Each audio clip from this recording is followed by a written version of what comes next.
Democratic Representative Richard Durbin says he will run for the Senate seat being vacated by retiring Senator Paul Simon. Meanwhile, former Democratic National Committee Chairman David Wilhelm is expected to follow suit tomorrow and announce that he, too, will enter the race. From Washington, Dick Dermott joins us now live. Thanks for joining us, Congressman.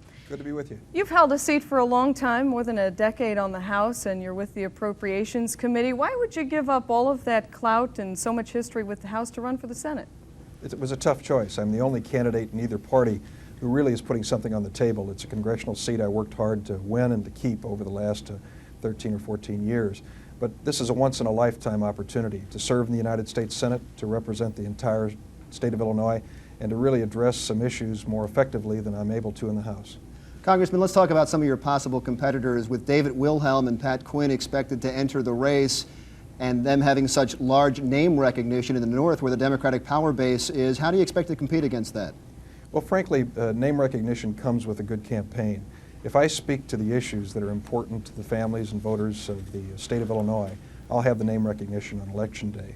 Of course, I have to go out and raise some resources to make sure that my message comes across. But I think even more important than the size of your campaign treasury is the size of your message. If I stand for something that's important, I'll have that name recognition.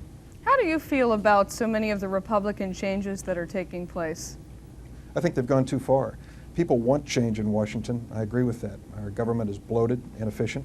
There are many things that need to be changed. In the last 2 years, as chairman of an appropriations subcommittee, I cut out over $2 billion in waste, personally responsible for that, and a lot more to follow. But quite honestly, I think the Gingrich Republicans have gone too far. Cutting college student loans, for goodness sakes, I wouldn't be sitting here talking to you today if it wasn't for a federal college student loan. Cuts in Medicare that could threaten not only inner city hospitals but downstate community hospitals as well. Cuts in Medicaid that threaten the existence of nursing homes where a lot of parents and grandparents are living today. These sorts of things I think are excesses that need to end. All right, Congressman, thank you for joining us. Thank you.